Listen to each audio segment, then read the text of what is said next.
Ladies and gentlemen, we are back. We're back to the grand old circus that we call the Xenoblade Chronicles series. And I am your resident clown under the big top.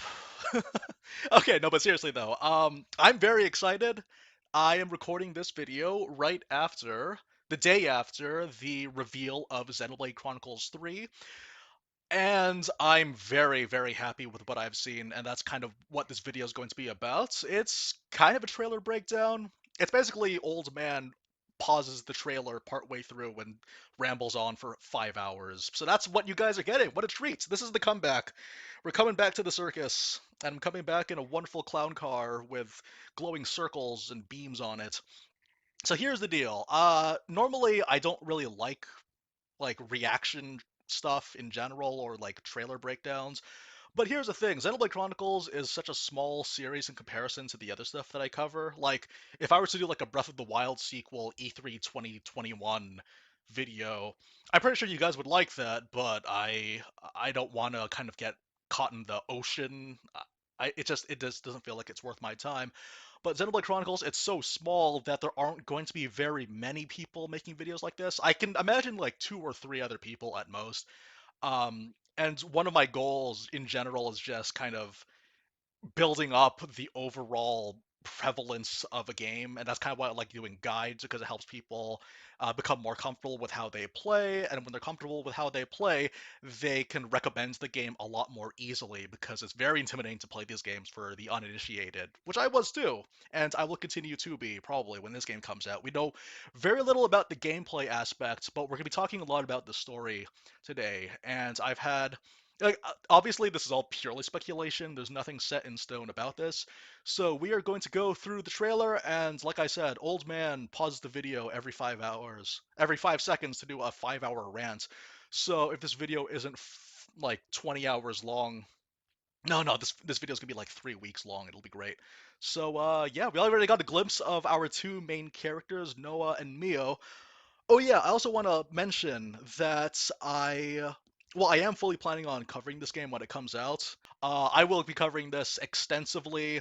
I have a lot of fun ideas. I've been away for so long, and I've been biding my time. I've been biding my strength, as it were, to put together some ideas moving forward. So I hope you guys look forward to that. But I also want to point out, um, there was a press release by Takahashi, the executive director of the Xenoblade series, and I'm going to be kind of referencing that later in the video. So basically how this video is going to work is I'm going to be doing kind of like a shot by shot, oh, this is something that I want to point out, or some comments here and there, and sometimes I might go on a tangent where there will be some things that are like, because this is a very good visual storytelling kind of trailer with all the imagery that they throw at you. So that's kind of what we're going to be digging into a bit.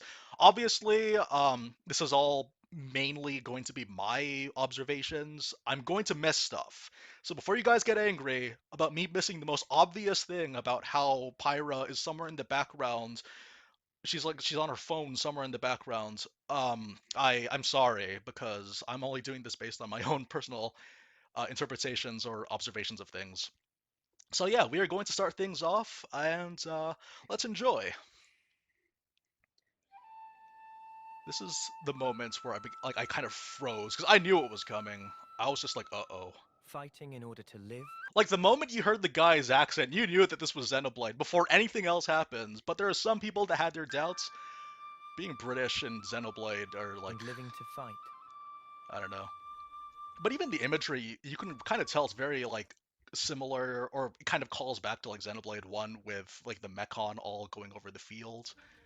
Uh, okay. So this is the first thing to point out is that in the center of the screen is the circle of the weapons, and obviously that's a very common image for people that are familiar with Xenoblade Chronicles 1, and also for people that have played Definitive Edition DE.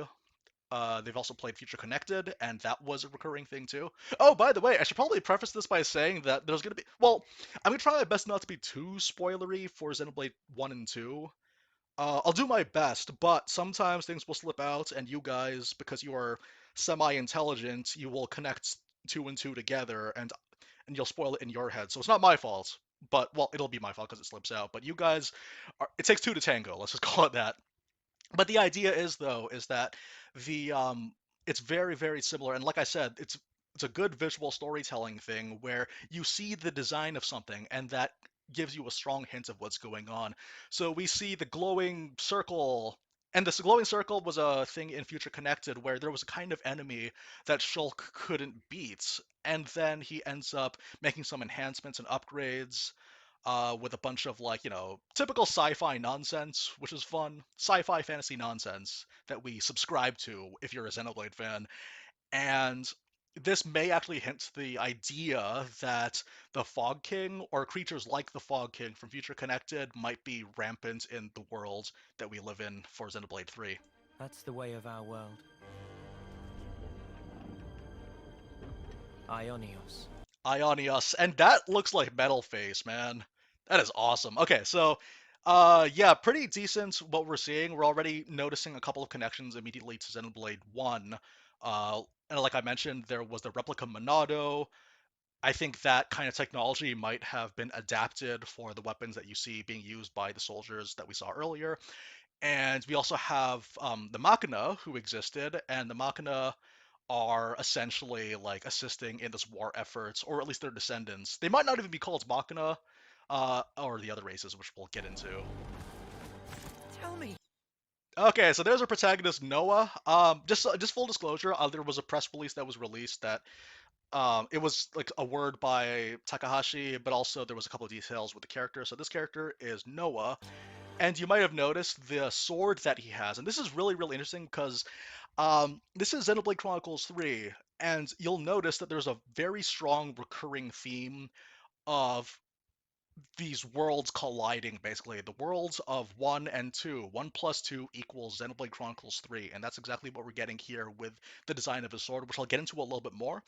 There's a lot of questions surrounding the sword, but we won't get into. But this is our protagonist, Noah, and obviously, Xenoblade Chronicles as a series has never shied away from like biblical imagery or biblical theme naming. I know that Rex was, and we'll see if Noah kind of fits the bill, which we might also get into later in the video. What would possess you to side with them? And we have not We Nia. him be- Oh, yeah. So okay, this is not Nia. This is actually Mio, and I feel really stupid for not doing this immediately or observing it immediately. Is that Mio is an onomatopoeia, a sounds word for meow, like the sound a cat makes, because Nia from Xenoblade 2 is the Japanese version of meow, which is nya, and I feel so dumb for not knowing that. You'll actually notice that she has a core crystal on her chest. The thing is, though, is that she doesn't have the glowy bits that most blades have, so I don't know. She might be a flesh eater. It was established in Xenoblade 2 that blades can get married, but in terms of reproduction, we don't know how that exactly works. So it's kind of up in the air. We don't know if she's a blade, we don't know if she's a flesh eater, or if she's something else entirely. There's a lot of questions. We have pretty good inclinations for understanding what things are, again, visually. But we can see that, yeah, she has that we Gormati fear cat ears enemies thing going here. on. I refuse to believe you. Joy. Okay, so this is already like the conflict between our two main characters. Mio and Noah are the two main characters, and the guy that we saw earlier, I think his name is Lons. I actually didn't save his name on my notes, which I feel really really bad for. You're him. Oh wait, no, I didn't. Sorry, I've clearly never done these before. But yeah, also you can kind of see that the sword, again, similar to the Monado Rex from Future Connected, and also the Aegis sword with the green glow that you see in the middle, which is neat. And kind of going back to what I said about how there's that merging of worlds, or how like worlds are colliding, or 1 plus 2 equals 3, we see these things kind of getting smashed together, and you can, when you look at the Monado and you look at the Aegis sword that Pyra has, they're both single-edged blades, and then you combine them together and you get something like the weapon that Noah You're has. him. This guy. Okay. So this dude. You There we go. This dude. So I think we'll get more images of this guy, but essentially his weapon is a giant greatsword that also functions as a shield. So just keep that in mind. believe you're him. I We knew have it. these two I teams, saw this and then we have this character, who is a shield hammer coming. essentially, You are. and we have a Vandom lookalike. Some people think that he might be Zeke because he has an eye patch. I doubt that. So I guess we might as well get into that too. When does this game take place? Because this game clearly takes place after Xenoblade 1 and 2, for reasons that are a spoiler still. But the idea is, though, is that whether or not those characters, like these particular characters, I don't know. If this is Zeke, I'm assuming that this game takes place much, much later, like I'm talking like 500 if not 1,000 years later, because everything's so different. And the reason why I say that this might or might not be Zeke, it probably just looks like a cross between Zeke and Vandom, but it could be Zeke. You could play around with the idea of like him being having a core crystal, but we don't see that here, so probably not. I'm thinking that maybe the core crystal would have given him longevity, but I don't really see that being the case, so don't even bother with that. uh You're not enemies now. Fine for you, Okay, listen very closely to this. isn't it? All that time you've got. You could try to move forwards again. You can try to move forward together.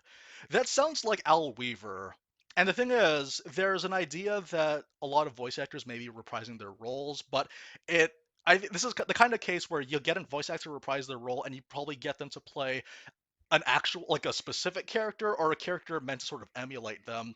So the idea of Rex still being alive, like I mentioned with Zeke earlier, like the idea of Zeke being alive or Rex being alive is the fact that he had a piece of the core crystal, but then even though he, well, spoilers, but I guess Xenoblade 2 spoilers, that disappeared, because that disappeared at the end of Xenoblade 2. He doesn't really have that life enhancing thing.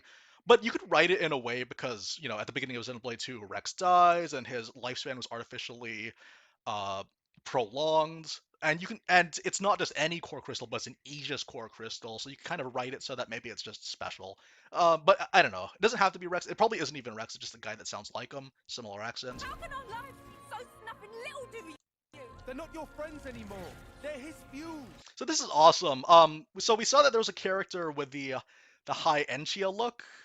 High Enchia. She also has Rex's, not Rex, Shulk's belts from Future Connected. I don't know if that's intentional or not. Yeah, she has like a sniper rifle staff. So I'm going to assume that she's our Ether character. But yeah, she has a bit of a high Enchia thing going on as well. Like I said, Gormott and the High Enchia, the Gomati and the High Enchia, they might not necessarily be called that in this time period because that's just how life works. People's kind of change names over time despite being the exact same thing. But yeah, we got that, and we got a guy They're that not fights your with friends anymore. origami. That's They're his awesome. fuel.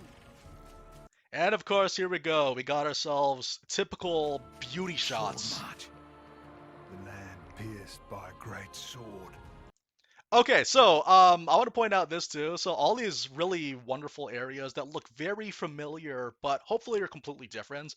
There's some areas that look kind of like the Bionis Leg or Gormott. There is a place that looks kind of like Fonset, and I even got some Oblivia vibes from one of the. Well, I guess we'll see it later. But also, it was pointed out that this might be Bionis Arm, because the footing, like the structure and of the geography looks like it. Like for a very brief frame, it actually matches up perfectly. But yeah, also it's also important to point out that on the right side of the screen is a glowing orb. The Collectopedia. I'm assuming the Collectopedia is back. So, um, yay. I don't really have any strong feelings on it either way. But yeah, okay. Pierced by a great sword. Okay, this gives me some serious Oblivia vibes from Xenoblade X. It might just be because it's big deserts and giraffe-looking creature and giant machinery, and that's literally the only reason why. Yeah. Like also, yeah, not really Morardane, but it's like a much more like cyberpunk Morardane. This looks great. I like this. Also, I want to point out to the character in the middle of the screen. Actually, no, we'll talk about that character later. I'm very excited about that character. You probably know why. I don't know if that's a monster or not, but that's neat. You get to play as these characters. There's a total of 6 characters, based on what I can tell. So yeah, we have like they actually show the playable character changing every shot. So again, going back, we might as well. These look amazing. So this is Noah. Sword march. The land pierced. pierced Oh. by a great sword. And then this is Mio, and that is Lons, and then this is Senna, and Uni, and Tyon. And so that's a total of 6. And we all know that the number 6 tends to be kind of like, for main party members, that tends to be it. But remember, for those of you guys that played Xenoblade 1, there was a 7th, and there could be a 7th party member. We don't know. That might be a big twist, but that would be a really cool callback to have a 7th party member, kind of to have that kind of beat to it. It would be nice. It doesn't have to be, but the idea is though is that 6 even number, and it also is important to point out. I guess okay, we're gonna reverse a little bit. I'll just cut forward, but it's important to point out that these are the two main protagonists, Mio and Noah, and they both come from like the backdrop of this story is two warring nations. One of them is Keve, Kiev. I have to look it up. This is called Ionia, and there's Kev. I'm gonna call it Keve. So if you guys are mad at me for my pronunciation, keep it to yourself because I really don't know. It's early. It's the day after. This is Keve, which is the machine inclined one, and then there is Agnus, which is the ether inclined one, and they are essentially warring with each other, and that's the backdrop. War in the Xenoblade series has always been a recurring thing. Like in Xenoblade 1, there was the war between the Homs and the Mechon. And then for Xenoblade X, there was the war that caused people to leave on the White Whale until they reached Mira. And then in Xenoblade 2, there was the like a bunch of wars happening all over because the resources were sparse and everything is slowly dying. Like the world is slowly dying. So war might have it's going to be like the main focus of the story, I imagine. I can't really see because like the Xenoblade series has always been like full of plot twists. So I wouldn't be surprised if the war only takes up like the first half and then something more happens. And they do allude to it now and then in this trailer as well, where they said there's like a greater evil that we're being distracted by with this war. But we'll get into the reason why the war exists and why that's significant. Uh, Actually, no, we might as well get into that now because that's why we're here. So yeah, we have Noah, who is from the machine place, and we have Mio, who is from the ether place. Uh, and the thing is, the party members, I mentioned that there are 6 and they split up. So as this, like, I'm going to make the bold assumption that what's going to happen is it's going to be one storyline, but we're going to be swapping in between storylines. So we'll be following Mio around for like 2 hours, then we'll be following Noah around. Every once in a while, their paths will intersect and they'll encounter each other. And sometimes one character might join you for a 4th party member, and there'll be another character. Um, or maybe like there'll be all the party members all at once. So that's very important to point out is the fact that these characters, there are 3 preset teams. So there is a physical attacker, an ether, which is probably going to end up being the healer, and then the tank, as we saw with the guy with the big sword and the shield hammer girl. Okay, so moving on. Sword. Let's look at these beauty shots, because why not? This is what we subscribe for. It's the only way you're gonna Also, there's Sonic the Hedgehog grinding. defeat the real. Okay, also I want to point out too, there are 4 party members here. Previously, there were, I think Xenoblade X had 4, maybe it had 5, or maybe, I don't know. Xenoblade X was a bit of an outlier in this, but I know that for Xenoblade 1 and 2, you had 3 party members out at a time, but here we have 4. Maybe that's just because I don't know why you would need 4 party members. I could see that being beneficial, or this might be a Xenoblade X situation where that's not necessarily beneficial, because you know how crazy it gets in that game where you can like solo huge enemies by yourself. But the idea is though is that like there is the thought that it is possible for like, you know, these party members from opposing sides to join up with one another. We help each other out one way or the other. So yeah, put a pin in that. Enemy. Also, we have Godzilla. I mean, I like the monster designs that we see so far. We have a Godzilla. I love Godzilla. Who doesn't? Best girl. And a Lagiacrus and Ranamon from Digimon. We have Lagiacrus from Monster Hunter and Ranamon. Oh, also the swimming. Yeah, we got swimming. Oh, and boats. Well, I missed the boat. What am I doing? It's the boat. Oh, also in the background, it looks like fawn sets almost. A little bit of like of a Letheria thing going on. It could just be the style. A bit of, I guess, Aerith Sea might be the other connection, and there's a sea monster on the right. Whatever life is lost, I won't let. So, one thing I want to point out too is that the outfits in the cutscenes don't always match up. You might notice that some of the outfits are different in like what Mio's She drove wearing. it all alone. What good? It's changing up, especially if you compare it with like Mio's outfit in this, and then you kind of like compare that with the outfit that she wears in her render arts. And I think that's a pretty good indicator that fashion gear is going to be a thing, which I would love. I would love fashion gear so much. There's so much potential there, and I just like it overall because, well, I guess we'll talk about character design later because that's also a very important component of this game that I know everyone's gonna be wondering or talking about. So we'll get into that. All alone. What good? Also, yeah, again, origami, weaponized origami. That is great. Filling up these flickering clocks in our. Oh, okay. So this is funny. Um, is that Rex and is that Pyra? Did they die and get reincarnated? I know, and get reincarnated as marketable plushies. Probably not, but it's really funny to point out that the Nopon on the right has a shield.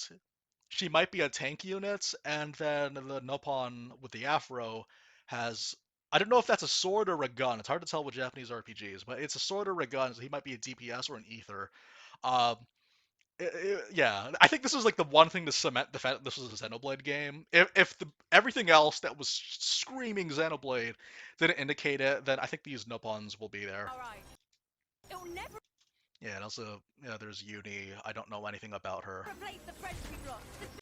Okay, so again, going back to the thing where it's established that they're on opposing sides, but we constantly see them together. I know we saw the shot of them playing the flutes together. Um, yeah. Flame clock. It has to go. Okay, $1 million question. How old is Melia? um, obviously, like I think like one of the well, it wasn't the first time we met Melia in Xenoblade One, but there was like her wearing a mask was a big part of it. Uh, in Alchemoth with her rite of passage thing, and her voice is a bit deep, but that's just because the voice actress Jenna Coleman, it's been like 10 years since Xenoblade One, so obviously her voice would get lower. And also she's wearing a mask that'll obscure it, but there's a very good chance that this is Melia and she is the leader of Kev. Keve? We'll call it Kev. We'll call it Kev. You know what? I rescind what I said earlier. We're gonna call it Kev. Yeah, she is the leader, and the implication here is the fact that if she is part of the machine savvy, if she is the leader of the machine savvy nation, what this essentially means is that she is utilizing Machina technology and combining it with the technology that Shulk developed at the end of Future Connected, or what Shulk developed was like a prototype of what we've been seeing, all the machinery. Us abhor this world. They must be erased without. Okay, come on. Come on, it's catching my ear, you guys. There's no way. Okay, here's the thing. It's still early. The implication here is the fact that this is Nia, and obviously it's easy to explain that she's still alive after all this time. Well, for Melia, it's because she's a high Entia, and high Entias live for a very long time. Then Nia, she is a blade eater, and she also has really powerful healing abilities. You could write it anyway to make it so that she lives for this long. It makes perfect sense that she would, being a blade especially. So the thing is, though, is that um, we have the leader of the ether of Agnus, who is Nia, and then we have the leader of the birds of the science birds, the machine birds, who is Melia. We have birds versus cats. Okay, we got Tweety Bird in one corner, and then we got Sylvester the cat with big hips on the other corner. It's a cartoon show. Xenoblade is a cartoon show, you guys. Oh, this is so hype. I remember when these two characters showed up. I think this is like, if this was showed live, all five Xenoblade fans would just stand up and clap and spit. They must be erased without a It's totally her voice though. Like her Welsh accent is too distinct. trace. And this is the key visual that's super important. That is a huge mountain.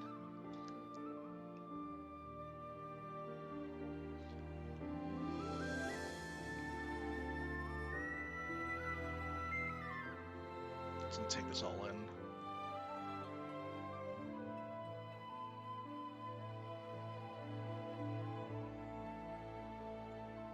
Okay, so once you let that soak in, a couple things to point out here, okay? First thing to point out is that on the 3, there's the symbol that was visible on the chin of, what's his name, Lons? And I think also on the chest of Uni. This is a recurring symbol, we don't know what it is.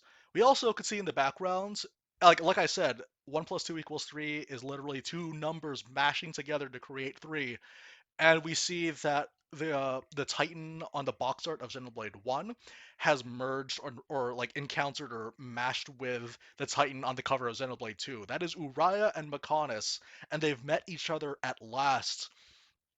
And this is like pretty much going to be kind of the thing that solidifies that the two worlds have merged. Worlds have literally collided. Also, I think it's very important to point out that on the bottom of the screen, you can see the back of Noah, and he looks like Travis Touchdown because of the blue jeans and the red coats. I don't make up the rules. He's Travis Touchdown now and forevermore. Okay, so yeah, that's like it's a really powerful visual, and it does a lot to explain the fact that the this best girl from Xenoblade 2 has encountered this best girl from Xenoblade 1, and it's actually really interesting what this implication is. The fact that we're essentially looking at the contrast between each other. Like I mentioned, this is the machines versus the ether. We have the more natural draw from the earth energy, and this is the industrial extract from the earth mentality in order to war with each other. And the funny thing is, though, is that assuming this is Melia, she has a line here. Ouroboros abhor this world. Ouroboros abhor this world. Ouroboros do not like this world. Okay?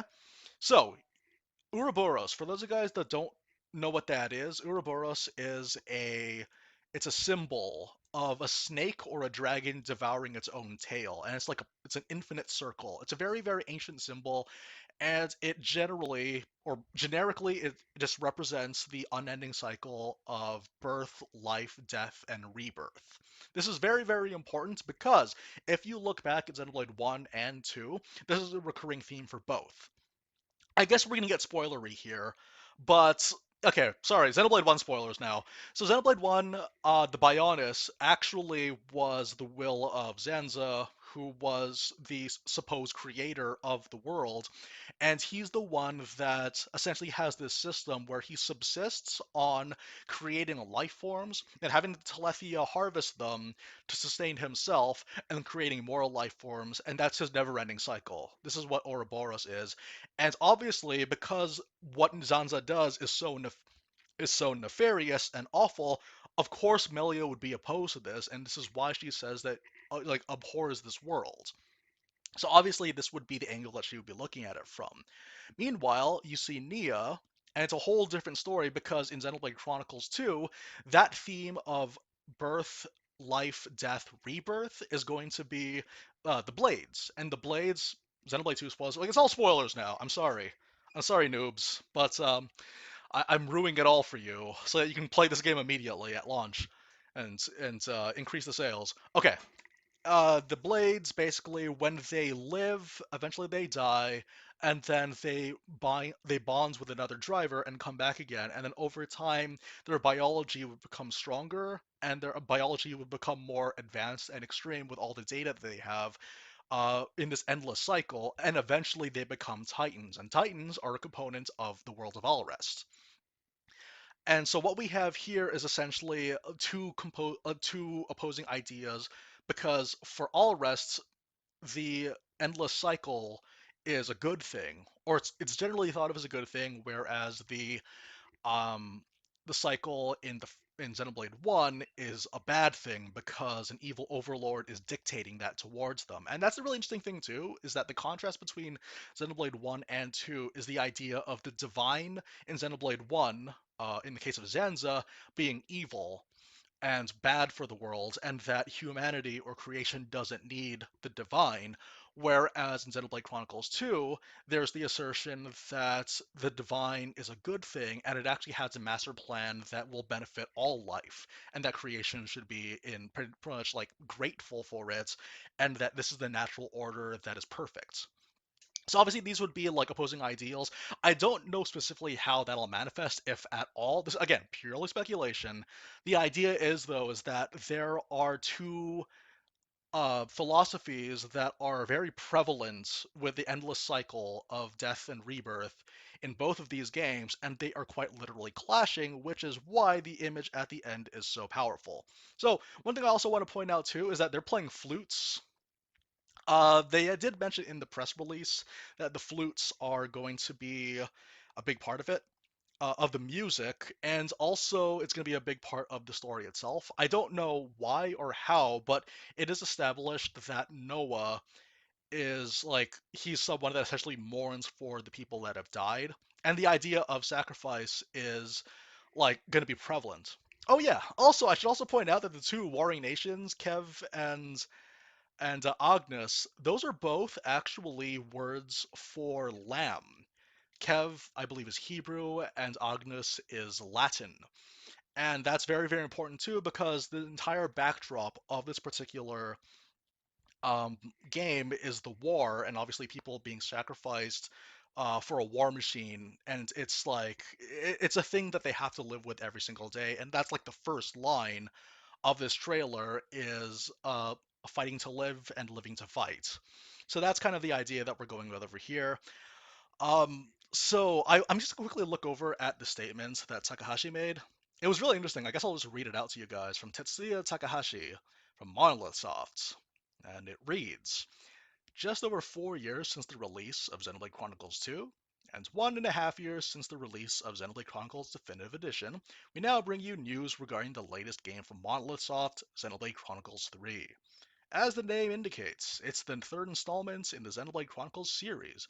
We are currently making final adjustments to ensure we create the best game possible on everything we've learned from the past entries in the series, which is really, really big of them. Something before I continue on, um, I also want to point out that this game, it comes out in September, which is really insane. Okay, it's just like what happened with Xenoblade Chronicles 2. They announced that game in February and it came out in December, 10 months later. That's nuts.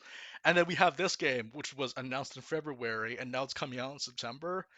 Even less time. It's like, ugh, I don't know how they do it, but they're pulling it off. And I'm very excited for that. So, yes. One thing I really like about Monolith Soft is that they make really, really lofty, like, they really aim high.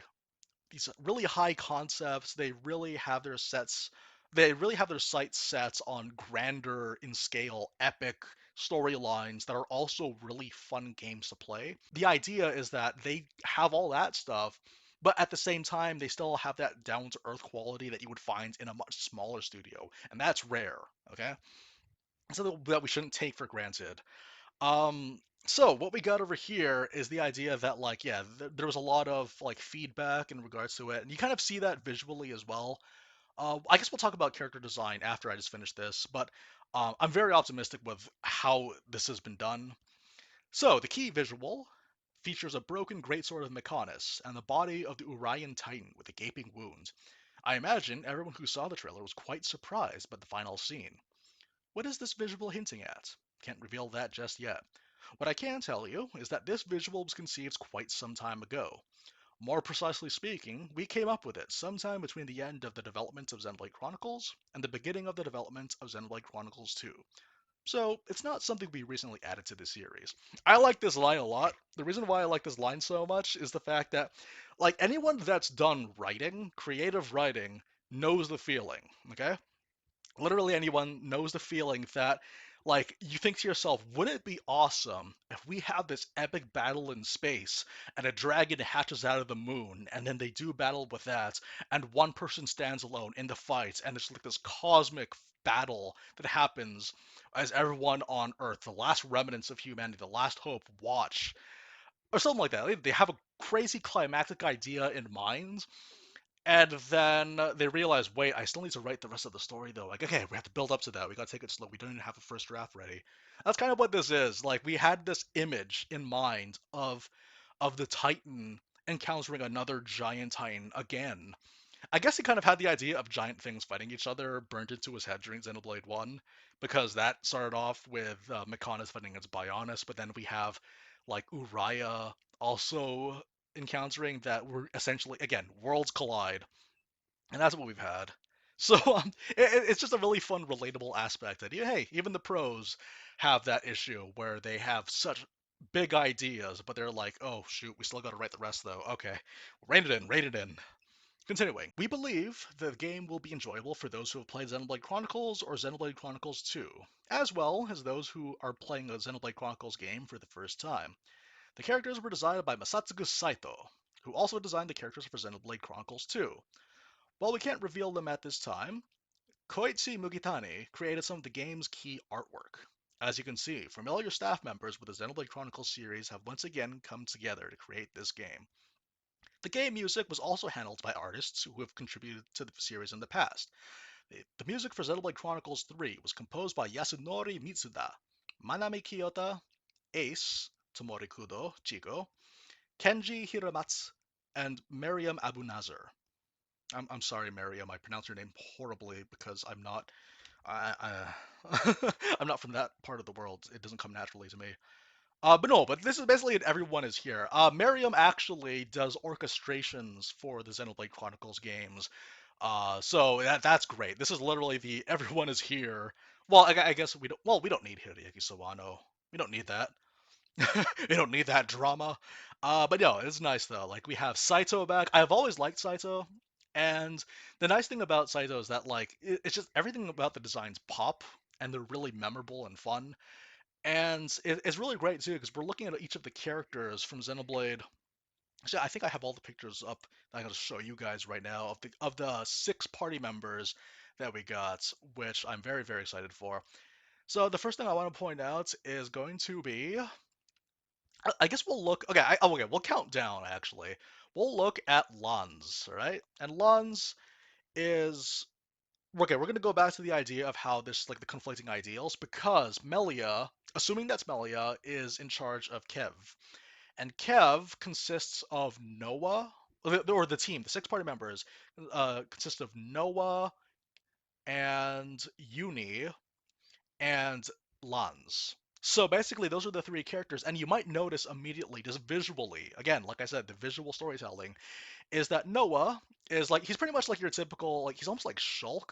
I've seen a lot of people compare this guy to a lot of protagonists in JRPGs, which is a good thing and a bad thing. Well, yeah, it's not that bad. It's more of a personal preference thing. Like, okay, to be clear, design choices in general are always chalked up to personal preference. There is no objectively bad design. I'm going to preface this by saying that because I know there will be a lot of people that say, or they'll like try to enjoy things at other games' expense by saying that Xenoblade 1 was too boring or that Xenoblade 2 was too overdone.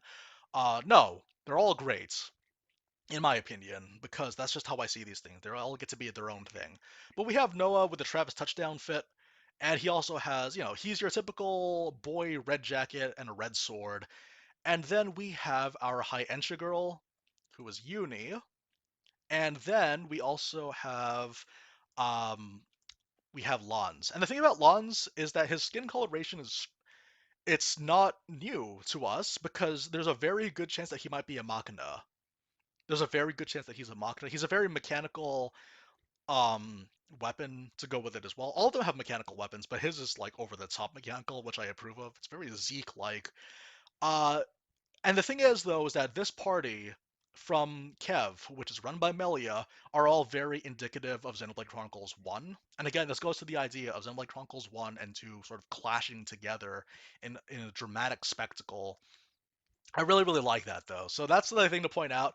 And then the one that is run by Nia is going to be Mio and Senna, who was the girl with the shield hammer, because the shield hammer was a weapon.